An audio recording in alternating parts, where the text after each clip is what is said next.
Should the Oklahoma Sooners have an open quarterback competition? Maybe they should. We'll talk about that on tonight's episode of Locked On Sooners. You are Locked On Sooners, your daily podcast on the Oklahoma Sooners, part of the Locked On Podcast Network, your team every day.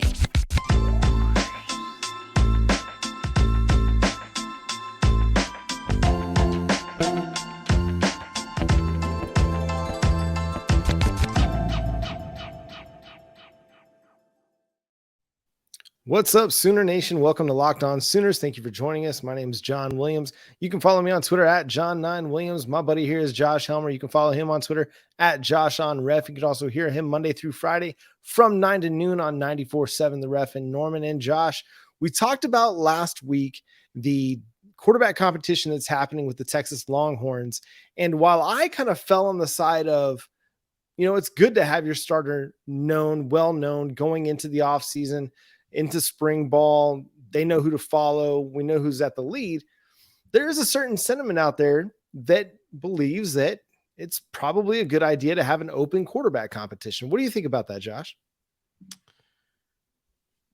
Well, if there's a little bit of uncertainty and you have a 5-star quality quarterback coming in, which you do in the case of Texas with Arch Manning, then I don't know that I have a huge problem with it. I think for me, and this is as we compare and contrast the Oklahoma and Texas situations, which some might argue aren't altogether that different, right? I would tend to, and maybe this is glass half full on my behalf, John, I tend to think Oklahoma's in a little bit better situation with its quarterback in Dillon Gabriel than maybe Texas feels they are in with Quinn Ewers, hence the fact that you're not really seeing Oklahoma make that public stance that we've got a legitimate quarterback battle happening in Norman versus Texas. You've seen Steve Sarkisian already go that route and say that they've got a quarterback battle. So I guess it just sort of depends on, honestly, what you have coming back in the situation that you think you have coming back. And I think Oklahoma's pretty comfortable with what it has coming back with, again, the top production guy coming back among Big 12 passers in Dillon Gabriel. Do we have to run down the stats for you again? Over 3,100 passing yards last season, 25 touchdowns against 6 picks. So I'm not against competition for competition's sake, John. But when I think about Oklahoma, to me, at least right now today, now this could evolve and it could change as we go throughout the spring. If Arnold, remember Brent Venables very quickly said, yeah, Jackson Arnold's at the back of the line, back of the class right now, but he's not going to stay there. So if it evolves and changes throughout the spring, then so be it. And at that moment say, hey, we got a legitimate quarterback competition. But I kind of look at it, and if Brent Venables and if Jeff Lebby and if everybody from Oklahoma right now today, John, came out and said, hey, we've got a quarterback competition, I would say, no, you don't.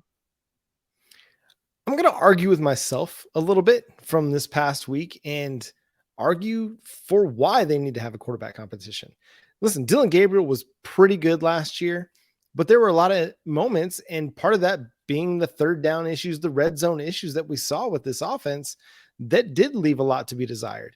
And so if you do think that Jackson Arnold is the future, you do think that he is kind of the second coming here at quarterback, then why not allow things to naturally evolve and see where they take you over the course of the offseason? You got competition everywhere else, right? You got competition along the offensive line. You got competition along the defensive line, wide receiver, cornerback, safety, linebacker. Why not the most important position on the field? I mean, if Jackson Arnold is as good as everybody thinks he is, there's a good chance that he could assert himself into a quarterback competition as the spring evolves, as they get into summer ball, fall camp, things of that nature. He is a really good player. He is a really good quarterback. And what this reminds me of a little bit is when Dak Prescott came into the NFL back in 2016. Dallas Cowboys fan, so that's the thing I can most closely relate it to. He came in, now he was a 4th round pick. He wasn't a 5-star quarterback coming in to the situation that Oklahoma has, where they have a solid quarterback in Dillon Gabriel. Now, the Dallas Cowboys back in 2016 had Tony Romo. Dak Prescott starts off as the 4th quarterback on the depth chart behind Kellen Moore of Boise State fame, former offensive coordinator of the Cowboys, now with the Los Angeles Chargers. That's still so hard to remember. And Jamil Showers, who the Cowboys converted to safety not long after that. Tony Romo gets hurt in the preseason. Kellen Moore gets hurt in the preseason. Now you're forced into Dak Prescott as your starter in the preseason. Plays really well, opens the season as the starter. The rest is history. Takes Tony Romo's job, basically, and he never plays another down. Well, I guess he played in the finale against Philadelphia, but never starts another game for the Cowboys. It's a little bit similar in that Jackson Arnold is kind of the high potential, highly regarded quarterback. A lot of people love Dak Prescott coming out of Mississippi State. Didn't expect him to start right away. Similar situation. A lot of people love Jackson Arnold. Most, I would imagine, don't expect him to start right away. However, there is a scenario where he could work his way up the depth chart. I mean, I already think he's QB2. If he's not QB2, it's just for show. It's just to make him work and earn it. But he's definitely your second best quarterback if he's not your first best quarterback on the roster. So I don't see why they wouldn't necessarily have some competition. Competition is good. It breeds, that competitiveness breeds everybody to drive a little bit harder, work a little bit harder. And if, it pushes Dillon Gabriel, then everybody's going to be better for it. Even if Dillon Gabriel does end up being the starter, if everybody's kind of all on equal plane, everything's equal, it's probably going to be Dillon Gabriel just based on the experience. But there's definitely a scenario where Jackson Arnold just comes in and he's just lights out from the get-go and proves that he's ready to take the reins now. And to, again, continue to compare and contrast maybe that Dallas Cowboys situation, which we're talking NFL versus college off the top. I get that for anybody that's going to say, well, wait a second, that's not the same at all. But it took injury, as you described there, really to open that door initially for Dak Prescott. And I don't think necessarily that it has to take that at Oklahoma for Jackson Arnold. I think that's the most likely, obviously, scenario to early playing time for Arnold is something happens in the way of Gabriel. If it's, one game, one quarter, and all of a sudden Arnold comes in and he's great and the rest is history, as they say, and he takes a job and he never looks back. That's the most obvious path to early playing time.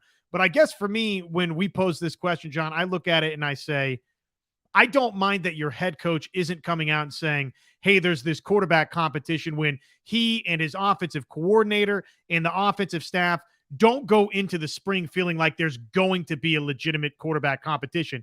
If it happens, if it evolves that way throughout the spring to where this Arnold kid is that good because he's the 5-star talent and you're seeing things happen in his command and understanding of just the verbiage, the play calls, everything of the offense is so advanced early, and oh, by the way, the talent matches that, then so be it. Say that there's a quarterback competition after the fact, but I don't mind, for me, again, as we look at what has happened at Texas versus what's going on at Oklahoma, I don't mind that. I feel like Oklahoma staff is being honest with me. And in some ways, I come away from the Texas situation, and I don't know if the Texas staff is being honest with me, John. It's very possible. I mean, Steve Sarkisian could just be using this as a motivator for Quinn Ewers because, but again, I also feel like the two quarterbacks had very different seasons. Dillon Gabriel, for the most part, was pretty good. Oklahoma's offense was really good, save for a few kind of key situations. The defense is what really let them down. I mean, again, the defense allowed almost 30 points per game. The offense scored, 35 points per game, and they lost several games where the offense scored 30 and the defense just gave up a bunch. So very different situations where I think Quinn Ewers was not as good consistently throughout the season. But again, it was also his just first season starting college football, which is crazy to think. I feel like he's been around for forever now. All right, coming up, we got some potential recruiting rankings from The Athletic. Our friends over there at The Athletic, they came out with their rankings of the teams with the best recruiting potential. We're going to talk about where Oklahoma landed and did it make sense.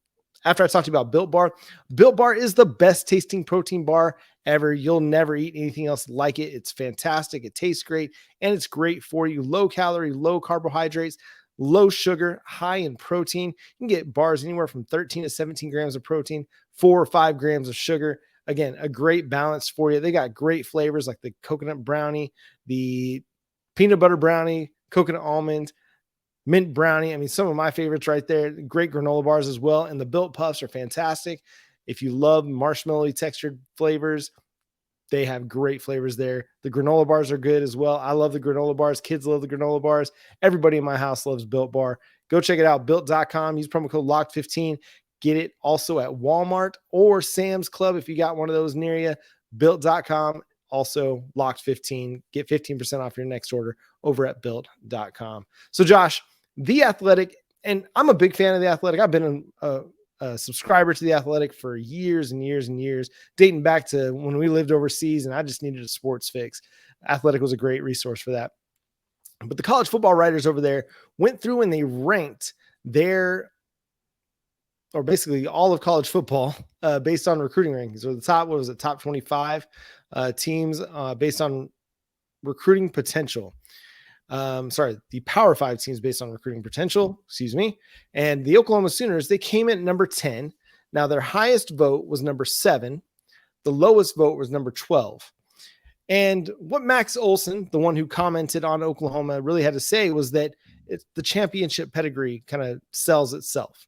Oklahoma has had a lot of success, whether it's in the Big 12 or on the national landscape. Although they haven't had a national championship since 2000, they've played in several college football playoffs. So they've been at the top or near the top of the college football landscape for the better part of 25 years at this point.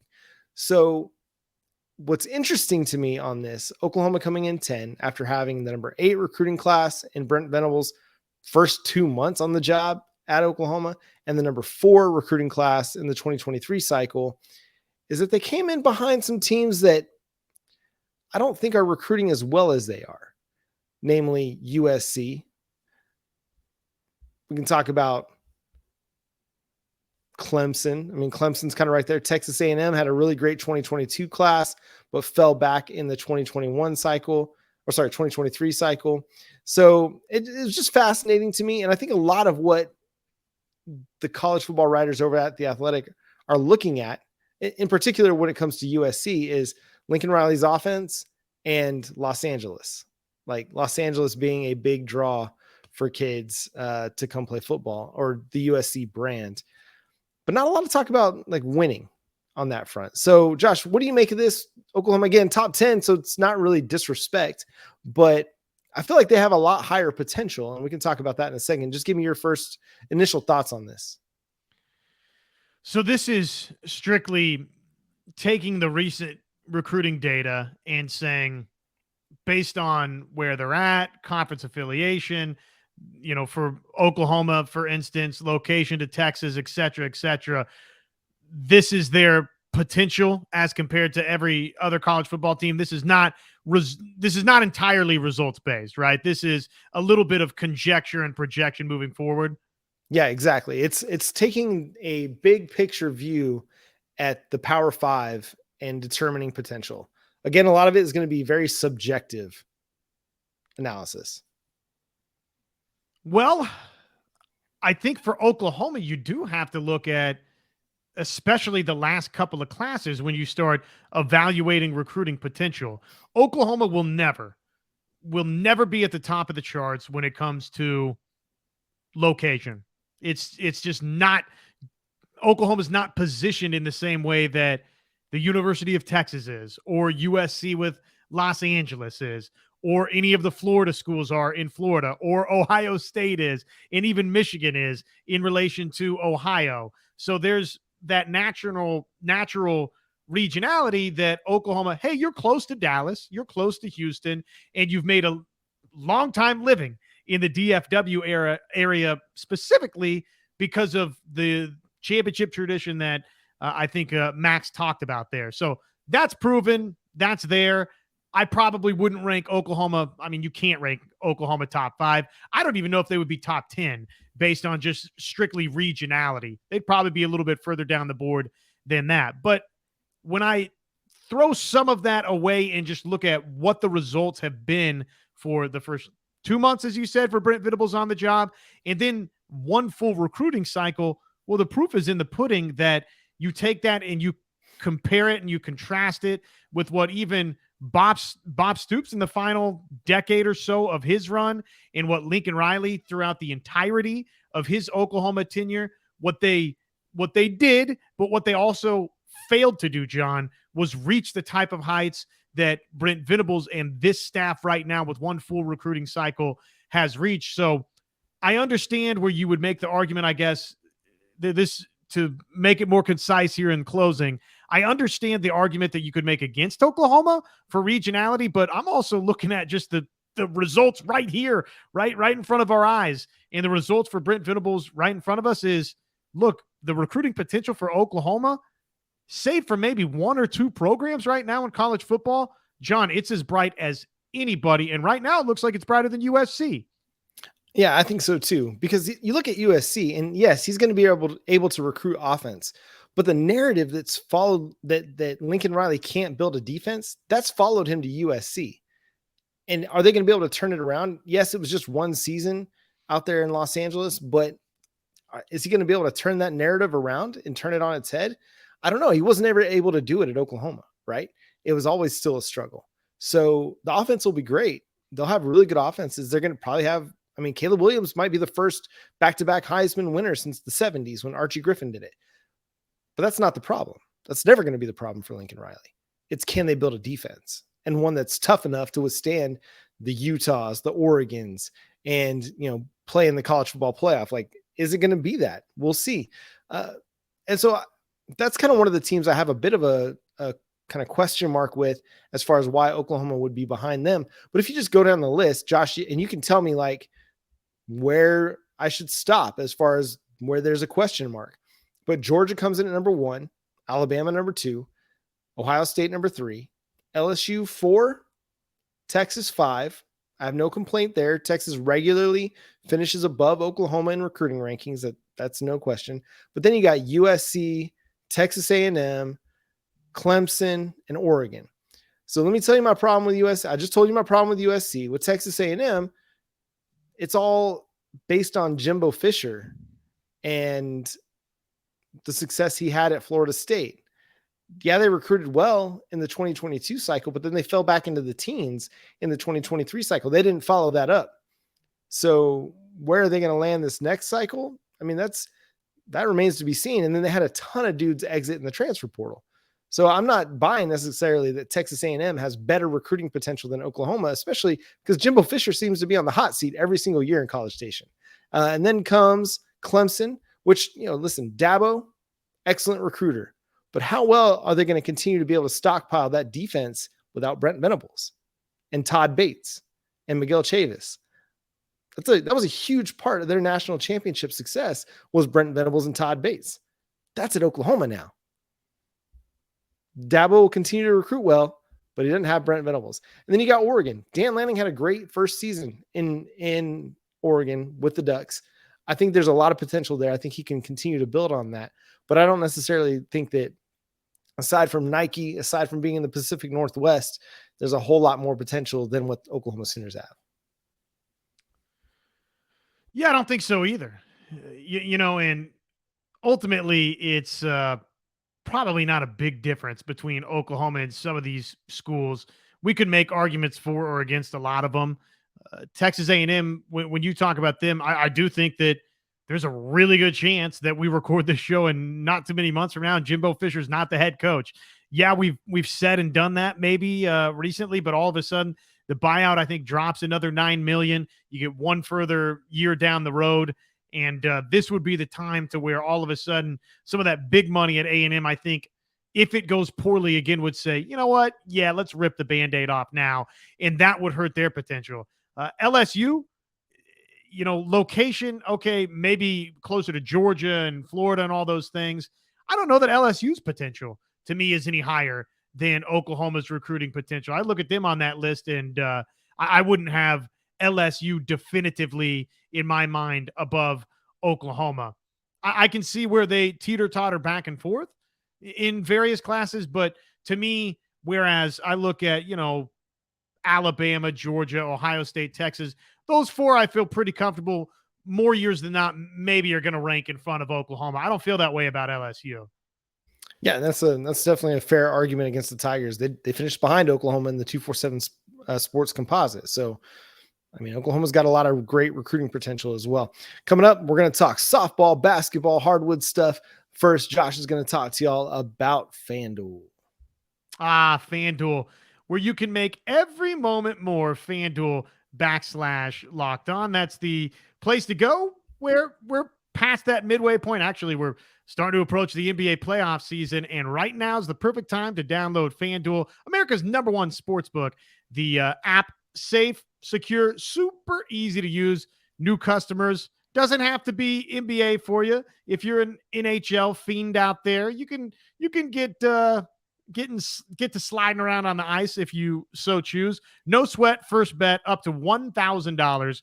Bonus bets back if your first bet doesn't win. So don't miss your chance to get your no sweat first bet up to $1,000 in bonus bets when you go to FanDuel.com/locked on. That's FanDuel.com/locked on to learn more. Make every moment more with FanDuel, an official sports betting partner of the NBA. So, busy weekend in Sooner athletics.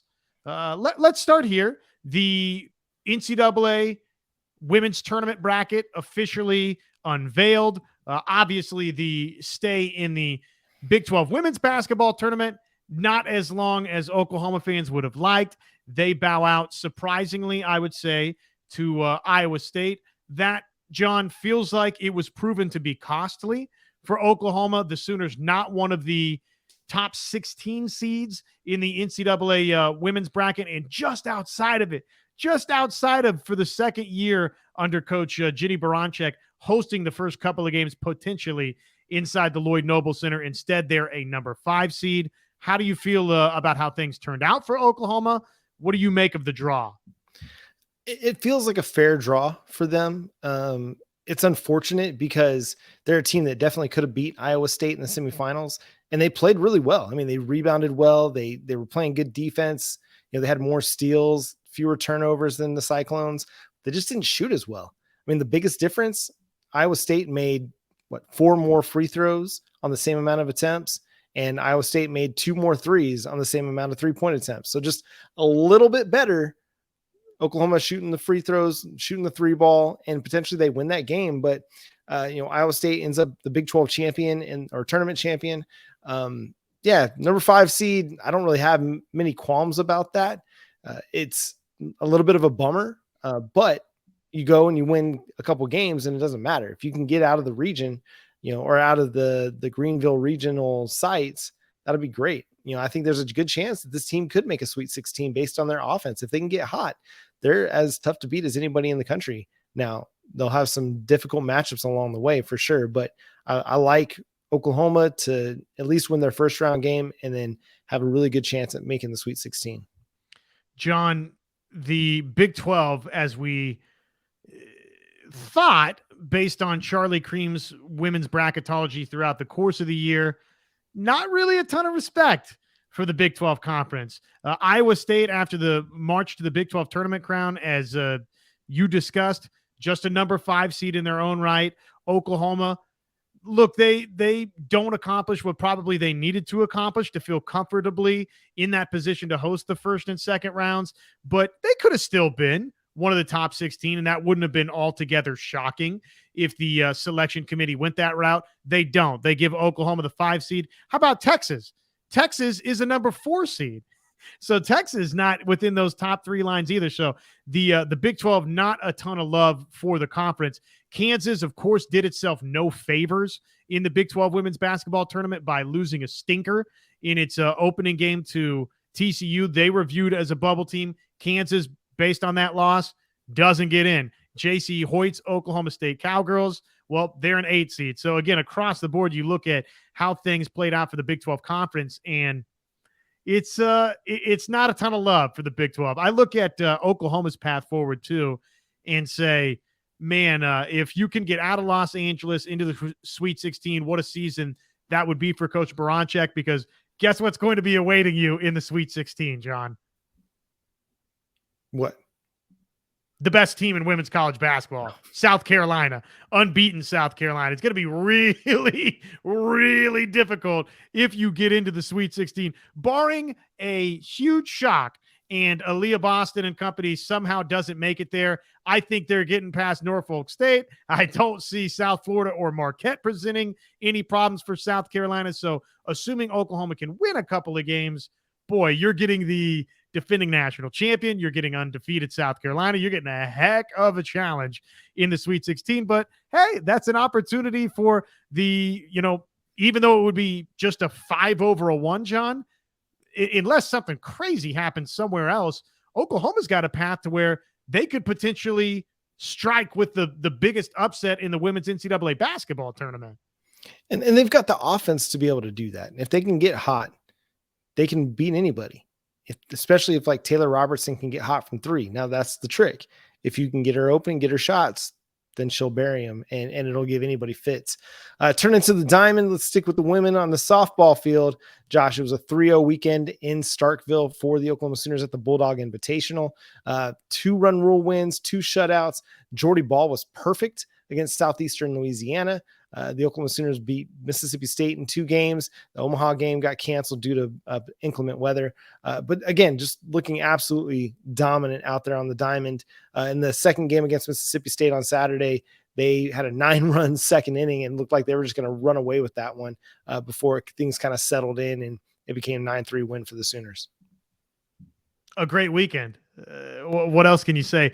Anything specifically with the bats or with the arms that jumped out for you over the weekend that was? Yeah, I mean, the thing that's really jumping out is Nicole May has not allowed a run. I think she's up to 39 innings at this point. Alex Storako has been probably arguably their best pitcher. She's lowered her ERA to 0.24 on the season. And again, Jordy Bahl was kind of getting hit up a little bit on Saturday against Mississippi State. Alex Storako came in, just allowed 3 hits over 4 innings, no walks, and then really shut the door on the Bulldogs. So again, a phenomenal, outing for her. Jordy Bahl, again, great against Southeastern Louisiana, struggles a little bit against Power 5 competition against Mississippi State. So we'll just kind of see. I mean, it's, her ERA is up over 2. Last year she had an ERA just over 1. So it's hard to know exactly, like, our team's figuring her out. Is she just not as in control? It seems like the control is just not really there for her just yet, but she'll settle in. She'll figure this thing out. But then, man, the bats, dude. Jada Coleman is just on fire. Haley Lee's on fire. Alyssa Brito as well.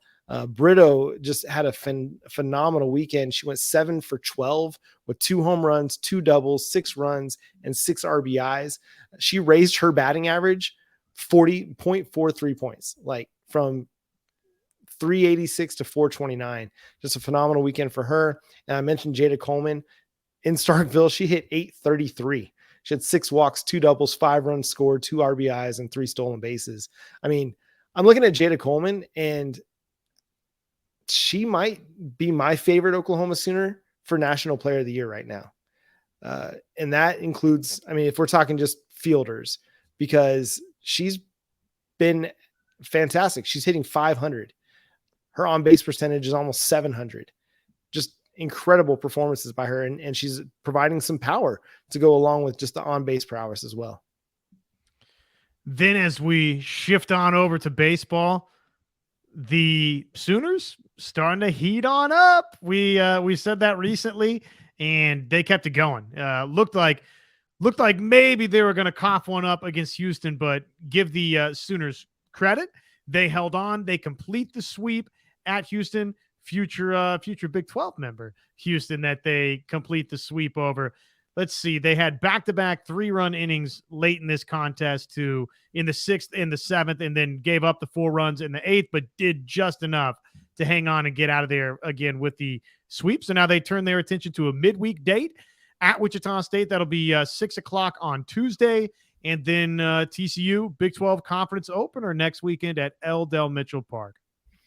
Yeah, Oklahoma starting to heat up just as they get into Big 12 play.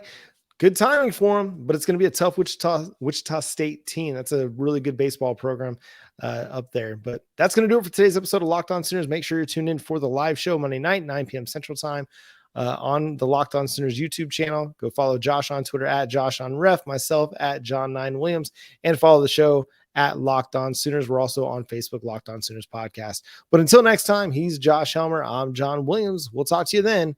Boomer Sooner.